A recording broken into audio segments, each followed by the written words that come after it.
아멘. 오늘도 하나님의 은혜가 저와 여러분에게 함께하기를 기원합니다. 17절 말씀 보시면 이제 다니엘이 왕에게 대답하면서 오늘 말씀이 시작합니다. 왕의 예물은 왕이 가지시고 왕의 상급은 다른 사람에게 주옵소서. 무슨 말이냐면 그런 보상을 주지 않아도 제가 왕을 위하여 읽고 해석하겠습니다 라고 얘기하는 것입니다. 이게 뭐냐면 신하가 가지는 마땅한 태도라는 것입니다. 왕이 명령하면 신하는 순종하는 것이지 어떤 보상이나 대가를 바라고 하는 것은 바른 신하의 태도가 아닌 것입니다. 왕이 보상을 하지 않고 대가를 주지 않는다면 안 해도 된다는 말이냐? 그렇지 않은 것이죠. 다니엘은 자기가 신하로서 해야 할 일을 하겠다고 왕께 말씀드리고 해석하기 시작하는데 먼저 느부갓네살 왕에 대해서 말합니다. 하나님께서 느부갓네살 왕에게 나라와 권세와 영광과 위엄을 주셨습니다. 19절. 그래서 모든 사람이 느부갓네살 왕 앞에서 떨며 두려워하였습니다.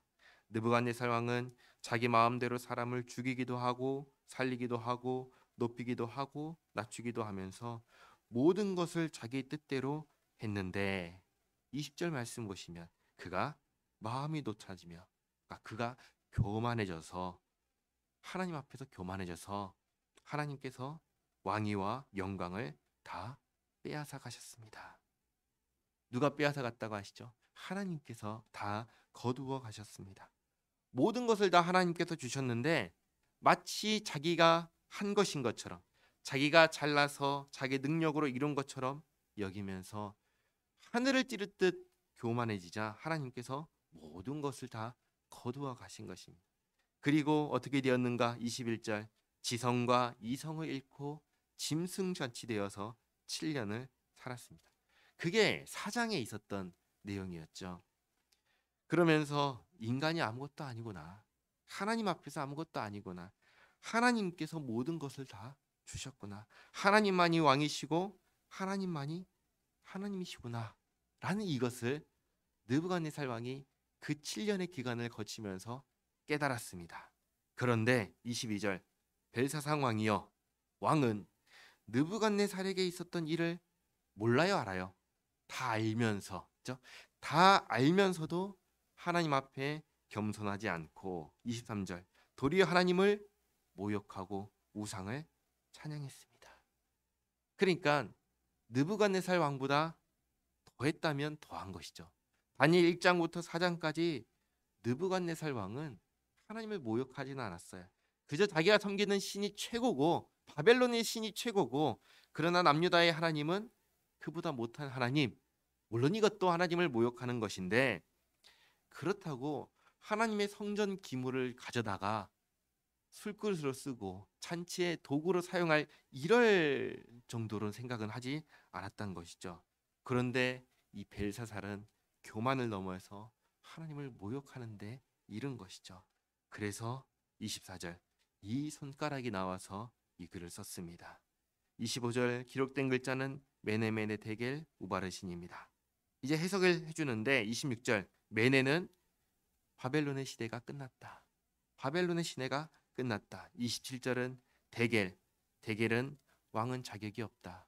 왕의 자격이 부족하다.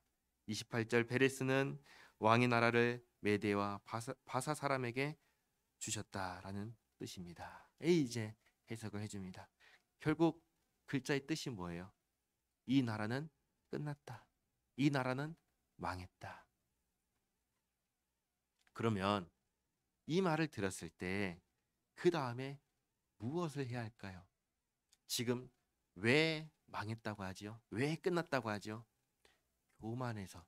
그렇죠? 교만해서 하나님의 성전 기물을 함부로 사용하고 우상을 찬양하고 하나님께 영광을 돌리지 않고 자기를 하나님보다 더 높이 올려서 교만해져서 망했다고 했습니다. 끝났다고 했습니다. 그러면 이 이야기를 듣고 난 다음에 무슨 생각을 가져야 할까요? 큰일 났다라는 생각 가져야 하지 않겠어요? 큰일 났구나 그래야 하지 않겠어요? 그런데 벨사살은 어떻죠? 천하태평합니다. 29절 보시면 다니엘에게 상을 줍니다. 약속된 보상을 합니다. 그리고 그 나라의 셋째 통치자로 세웁니다. 이것이 벨사살 왕이 왕으로서 한 마지막 일이었습니다. 회개하고 용서를 구해도 모자랄 판에 그런 의식이 전혀 없습니다.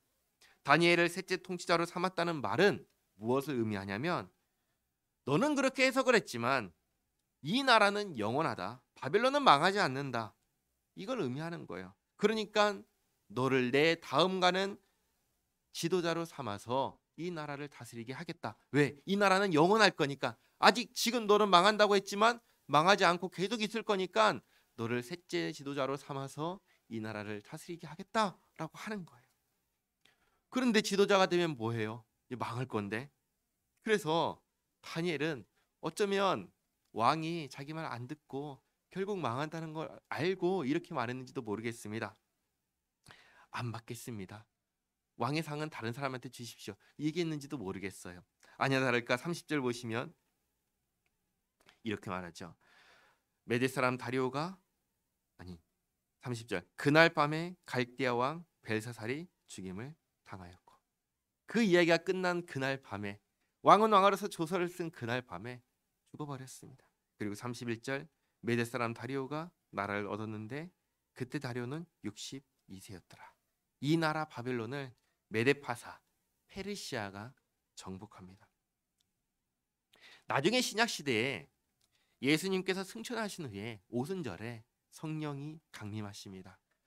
온 예루살렘이 난리가 납니다. 그리고 베드로가 이 일을 설명하는데 이렇게 얘기합니다. 이스라엘 온 집은 확실히 알지니 너희가 십자가에 못 박은 이 예수를 하나님이 주와 그리스도가 되게 하셨느니라. 너희들이 십자가에 못 박은 예수를 하나님께서 주와 그리스도가 되게 하셨느니라. 이 말씀을 들었을 때 이스라엘 사람들의 반응이 무엇이었죠? 초상집 분위기였습니다. 어떻게 알고? 하나님께서 보내신 예수님을 우리가 죽였다고? 그럼 우리는 이제 끝났구나, 망했구나. 그리고 말하죠.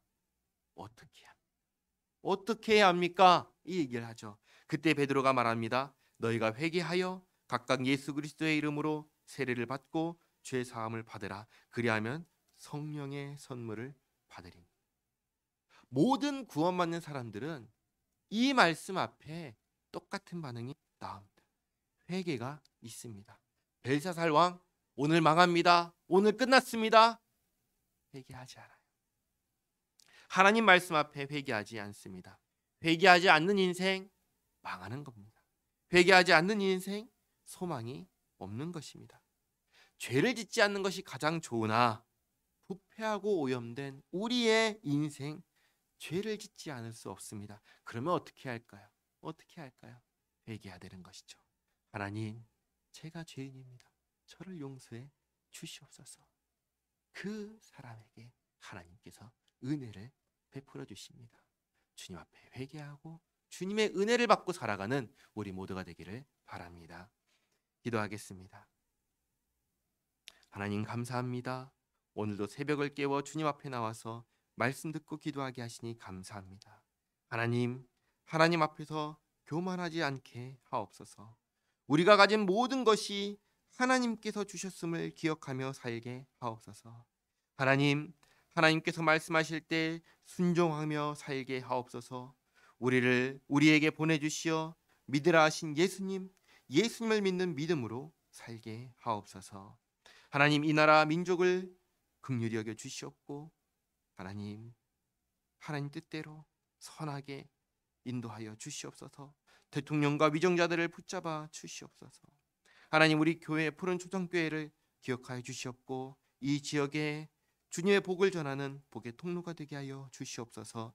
코로나로 노인성 질환으로 암으로 여러모로 고통 중에 있는 성도를 돌보시고 치료하여 주시옵고 17일에 있을 수능 시험을 치르는 우리 자녀들 지혜와 명철을 주시어서 준비 잘하고 시험도 잘 치르게 하옵소서. 그리고 그 인생을 주님 인도하여 주시옵소서. 오늘도 여러 가지 기도 제목을 가지고 주님 앞에 나온 성도의 기도를 들으시고 응답하여 주시옵고 오늘 하루의 삶이 주님과 함께하는 복된 삶 되도록 인도하여 주시옵소서. 예수님의 이름으로 기도하옵나이다. 아멘. 하늘에 계신